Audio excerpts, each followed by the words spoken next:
Nobody knows where they came from. No one knows the tracks they covered or what made them forsake their home and set out on their long and perilous journey. But there was a now long gone day when the herd leader halted his herd before a mysterious mountain country.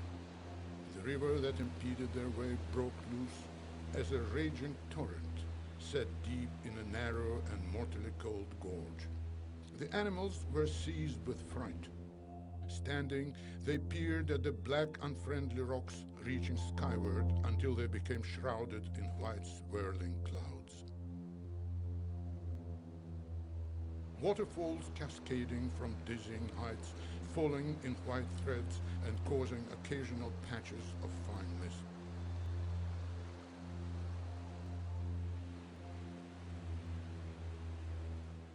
But high above, where clouds were broken by the wind, the earth showed through and beckoned.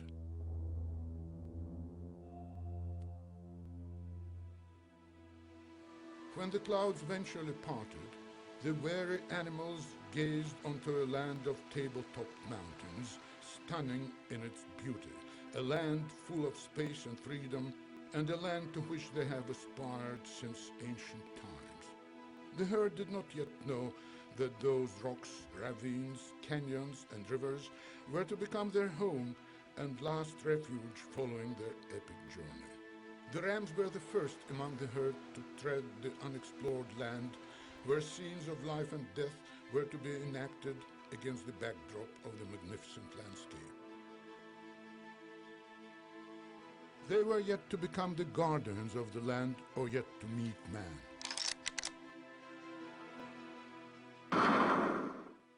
With the passage of years, the bighorn settled on the expanse of the plateau. The animals became adept in traversing rocks and stoned scree and snow.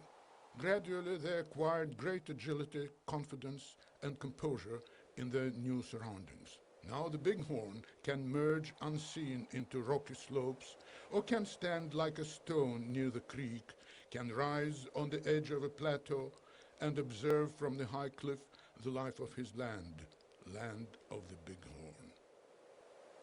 Land of the bighorn.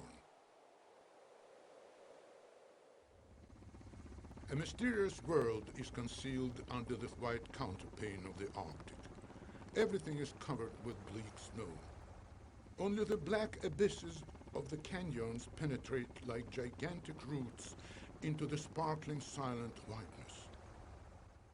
In April, when nature awakens from its winter slumber on most of the Asiatic continent, frost and blizzard still reign over the Putarana. The winter cold has halted the flow of the rivers and lakes, has covered the rippling surface with crystal ice through which their blue-black depths can be seen.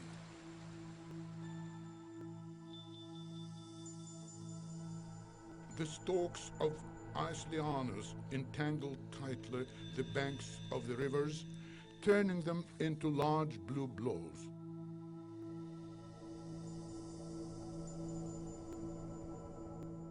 The waterfalls freeze for some time and now display the imprint of the unique beauty and might of the water element.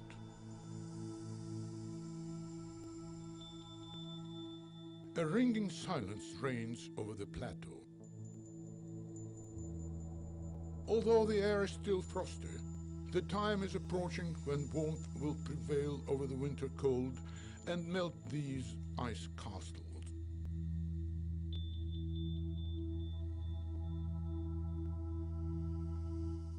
It is May now. The reign of the long polar night is over. The season of eternal sun has come. With the dawn of the polar day, life returns to the snow desert.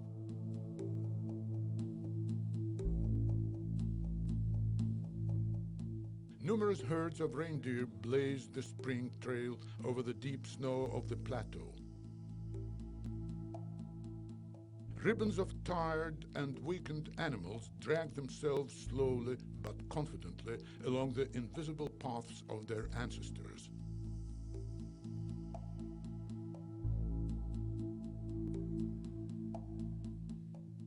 They cross mountain ridges, canyons, and rivers, cover hundreds of miles, moving directly north, where they will stay on the plains of the Taimyr tundra till September. Many of them are doomed to fail on their long and dangerous journey. Some will fall prey to predators, some will exhaust their lives' powers, and only the most stalwart animals will reach their destination. The animals are now losing their hairy coats. The deer are shedding their old antlers and beginning to grow new ones. Most female deer will produce offspring early in the summer, which will replace the animals that perished in the winter and replenish the Taimyr herd.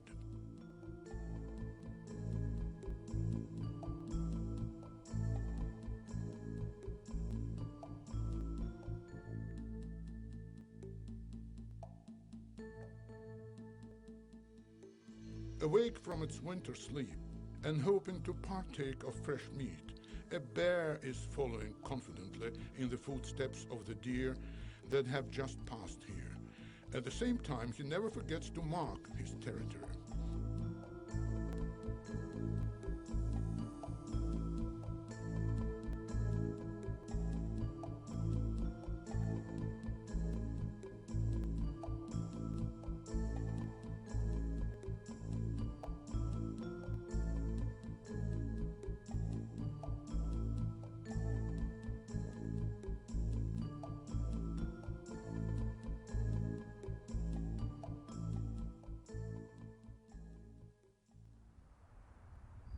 Where the rocky shelves of the canyons are free of snow, the most wonderful animals of this country, coquettish bighorn ewes, are resting in the sun. They are now expecting offspring, but lack succulent grass. They have to make do with old grass, which they nibble meticulously. Away from the ewes, the males have made themselves comfortable along the edges of the rocky platform. They are not interested in the company of the opposite sex and stay apart from the ewes. Only once a year, during the rutting season, they visit the herd of ewes and fight stubbornly for them.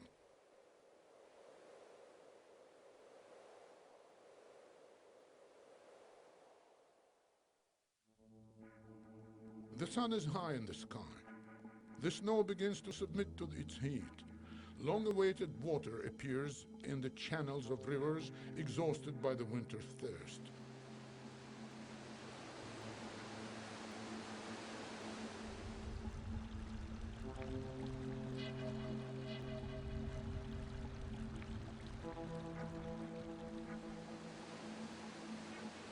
The sounds of the thaw and mountain avalanches break the winter silence. Nature begins to arouse itself. On the southern slope of the plateau, now free of snow, white dots moving from side to side are clearly visible. This is a couple of alpine ptarmigans. They have not changed their winter attire and are an easy target for birds of prey. Meanwhile, along the bottoms of the valleys, where the warmth of the tender sun is already felt, small birds are breaking the silence of the still sleeping forest with their joyful twitter. They are seeking nourishment in the sparse crowns of larches and also places for nesting. On the exposed summit of the plateau, among the rocks, a dotterel has made its nest. It is almost impossible to detect it, as it merges with the tundra.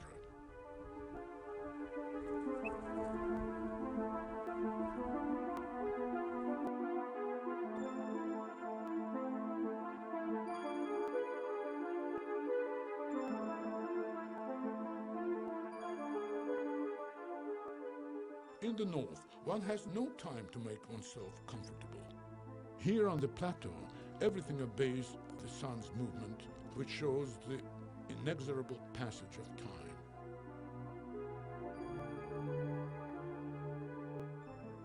The spring raises slowly from the slopes the white curtain of winter which conceals a wonderful world gradually filling with sounds, colors, and life.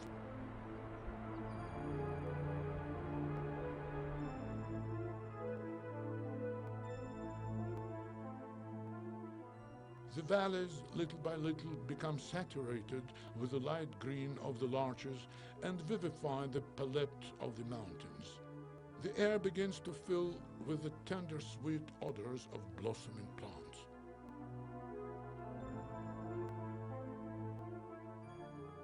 The sun endows with heat the earth chilled during the long winter, and vast multitudes of flowers appear on the slopes.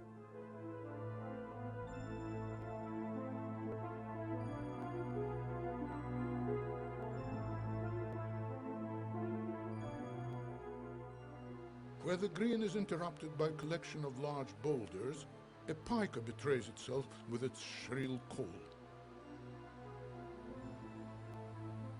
All summer long, it gathers green sprouts and hides them thriftily under stones, storing them for the next cold winter. June has come, and the time of calving is now over for the bighorn ewes. Each has borne one lamb.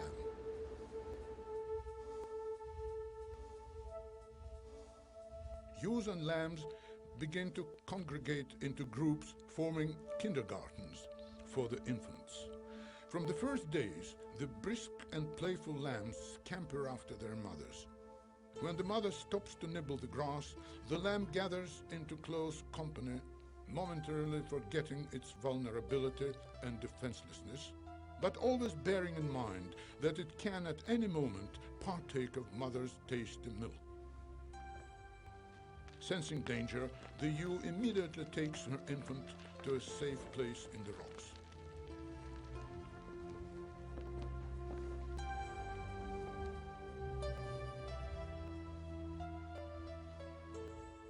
The long wool that warmed and protected the animals through the winter cold has grown to be rough and hot.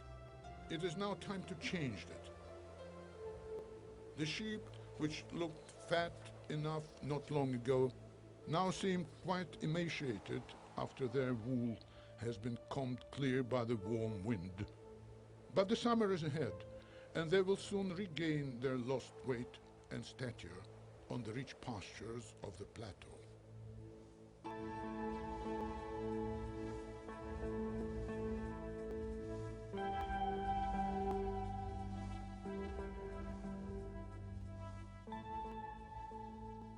Not far from the favored places of the sheep, a gigantic bear is rearing her infant and is busy looking for his nourishment.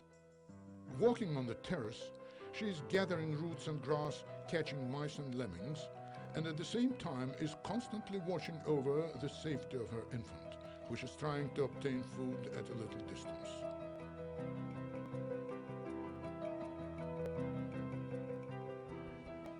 The bear resents the importunate persecution of the cameraman. Having felt possible danger, she is trying to avoid any conflict by changing her initial direction, but then loses patience and moves to attack the cameraman. He has to run for his life. Антон, ламу пускай! Ламу пускай! All the inhabitants of the plateau have now gathered on it, having overcome the oppressive winter silence. Weakness is an unforgivable luxury here, and life dictates its own harsh laws. Only the strong, the fast, and the cautious survive. In June, a decisive battle takes place over the Putarana, between the warmth advancing from the south and the northern cold putting up a determined resistance. The time of rains, clouds, and wind is now approaching. Thousands of tons of water descend onto the plateau from the leaden skies. The snowbanks, which still remain in the mountains, begin to melt quickly. Streams of turbid water rush down the slopes, washing away the winter mire. The whole world is filled with alarming noise. The time of high water has come. The rivers swallow their banks. Gigantic billows of brown water destroy everything in their way.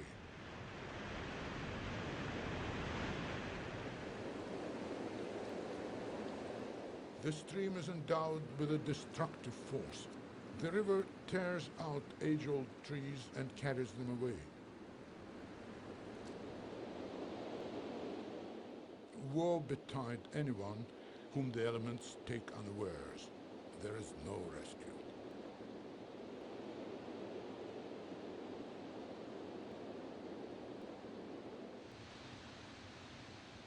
As everything living tries to blossom and produce offspring in the short summer, so too the water hurries to bloom into waterfalls and give birth, albeit for a short time, to brooklets whose garrulous noise overtakes all other sounds.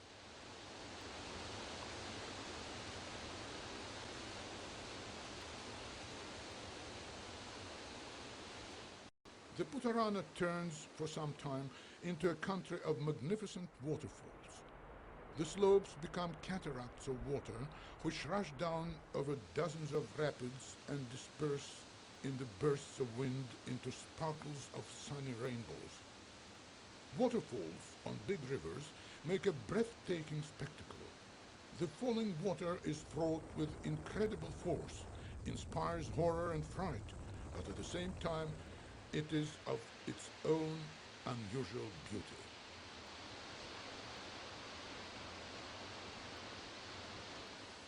The liquid movement attracts vision. The water is infinitely diverse and does not repeat itself, as yesterday's waterfall doesn't look like today's. The water is the sculptor of this magnificent landscape, which is its chef-d'œuvre, its monument.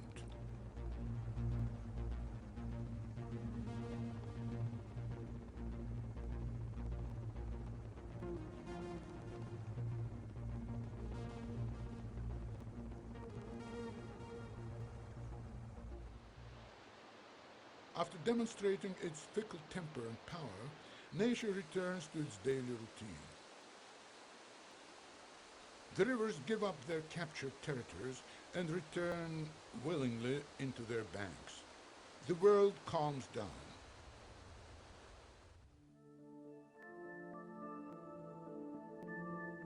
Only the age-old trees, with roots protruding in all directions, are scattered all over the sandbars like gigantic beached octopuses, and serve to remind us of the unstoppable force of the elements.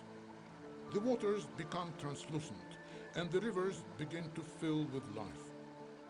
The grayling, which all Siberia lives off, is now the master of the water world. It now thrives in every river. Like a weather vane, it is slowly and leisurely gliding in the stream of water, and remains in the same place. It is interested in everything small that flows downstream. It darts off and seizes its booty. The grayling stubbornly moves up all the rivers and their small tributaries to spawn in the upper reaches.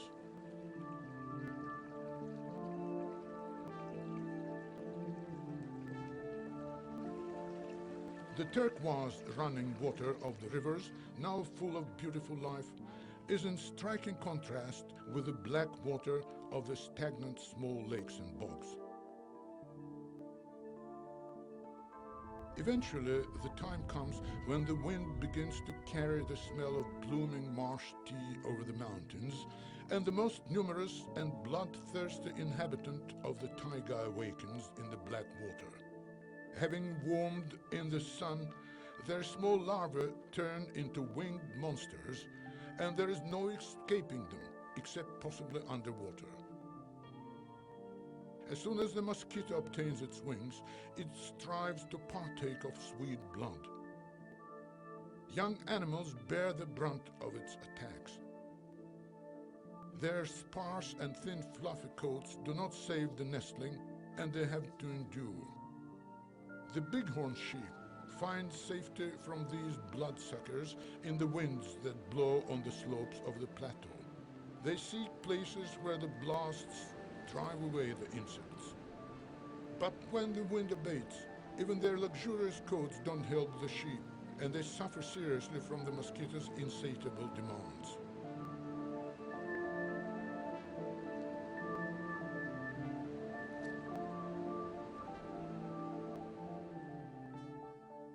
The sheep have fully regained their strength and weight since the winter.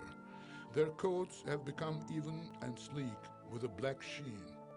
The animals are now well visible against the green slopes of the plateau. Their hind parts, white and glittering in the sun, are especially conspicuous. The animals are separated into two groups, rams and ewes with lambs, as they were in the spring. The infants have grown. They nibble grass together with the adult animals and can now do without mother's milk. But they don't yet know about the worst periods of life, when there is no grass and the cold makes them sit motionless, tightened into a ball to conserve warmth. Their natural instincts suggest that they had better pay more attention to feeding and saving energy than moving around unnecessarily. Some of them are doomed to perish before the spring. The weak will be caught by wolves or killed by the severe frosts, all part of nature's natural selection process. Day by day, the sheep wander over the slopes, constantly changing places where they graze and spend the night. Towards evening, they choose places on rock shelves and dig small holes in which they make lies where they will spend the long hours till morning, chewing the never-ending cud.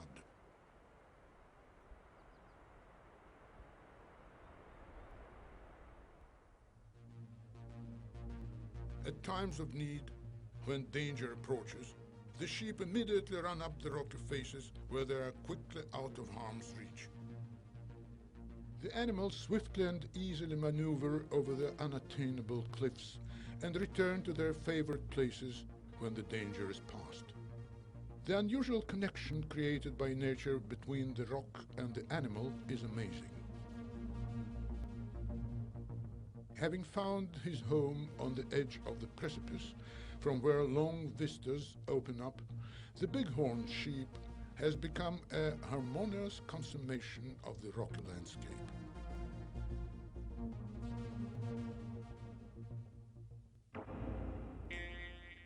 The indigenous population which penetrated into the heart of this wonderful land in the past could not but notice the power and beauty of this wonderful animal. In the taiga, one will occasionally come across dilapidated snaring tools, remnants of dwellings, corrals reaching nowhere, and rotting sledges. The strongest and bravest people went up high into the mountains and usually needed a mascot of courage, the bighorn horns. On the very edge of the plateau, where the forest ends, a destroyed building can be seen. It seems to have served as a place of refuge. Close to it, there lie the half-decayed horns of the conquered animals. All that speaks about the bygone days of a wise and mysterious people. Time-worn lonely idols and destroyed graves remain the guardians of the ancient civilization, which is now in the past. The natives left this land long ago to live in modern settlements now, where they use electricity and watch television, which are part of each day's normal routine.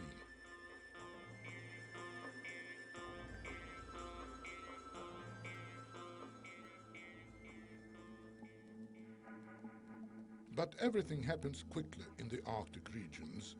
The summer is now coming to an end. The sun has lost its warmth. The offspring of small birds have left their nests and are rejoicing, twittering in the crowns of the trees. Happy with a sunny day, ermine are darting about in the rocks.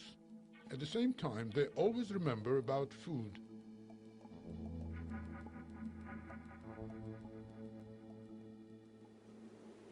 The last days of August are near. The autumn is making rapid strides in approaching the Putarana.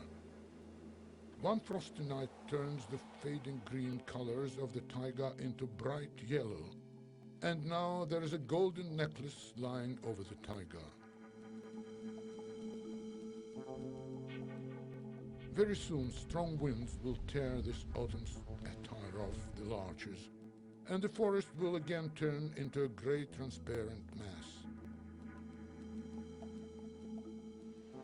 There is now less water in the rivers, and the grown fry of the grayling go downstream to winter in lakes and ice-free rivers. Thin crusts of ice appear on the surface of stagnant pools at night. There will be no more warm days.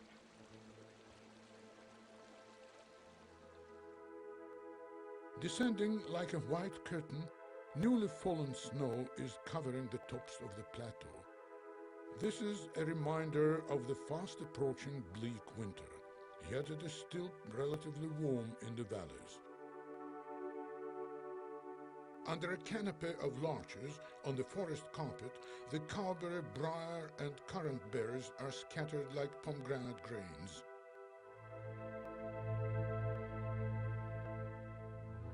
The taiga is full of autumn gifts. But all these generous riches will soon be covered by the fluffy counterpane of the winter. Late in September, sparkling snow unveils the mountains, turning the Putarana once again into a white quietude.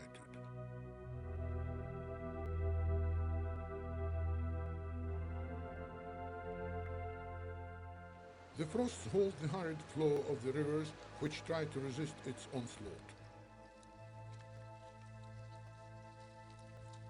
But the depth of the frost is great, and soon thick ice will cover all the surfaces of the still lakes. Feeling the approach of the winter, the grown polar fox is in a hurry to replenish its subcutaneous fat and drives its teeth greedily into a reindeer carcass torn apart and left by wolves.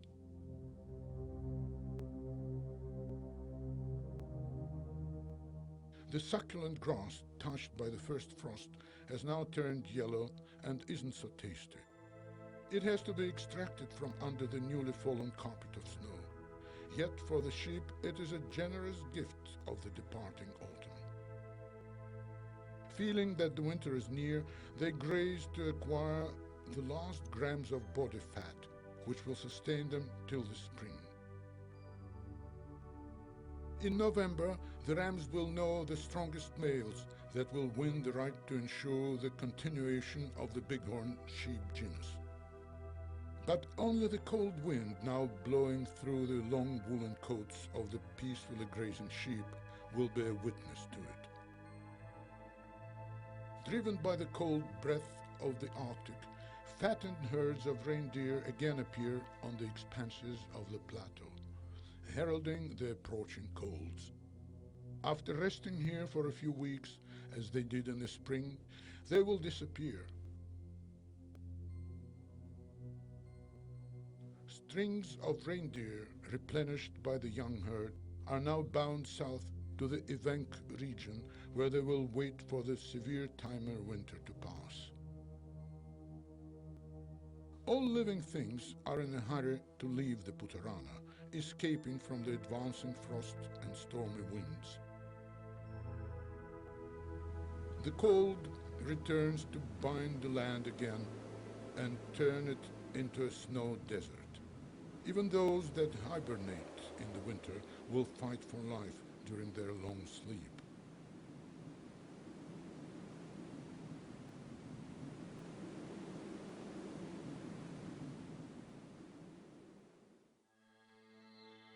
Gliding timidly along the line of the horizon, the sun casts for the last time its cold, rosy rays on the snow-covered tops of the plateau. It will leave the sky for 3 long months and plunge the country of the bighorn sheep into the darkness of the polar night. Only the moon, the master of the dark, will all that time watch with a cold face over the Putarana plateau. In the advancing bleakness, the bighorn sheep remain the solitary guardians of this mysterious land of the bighorn.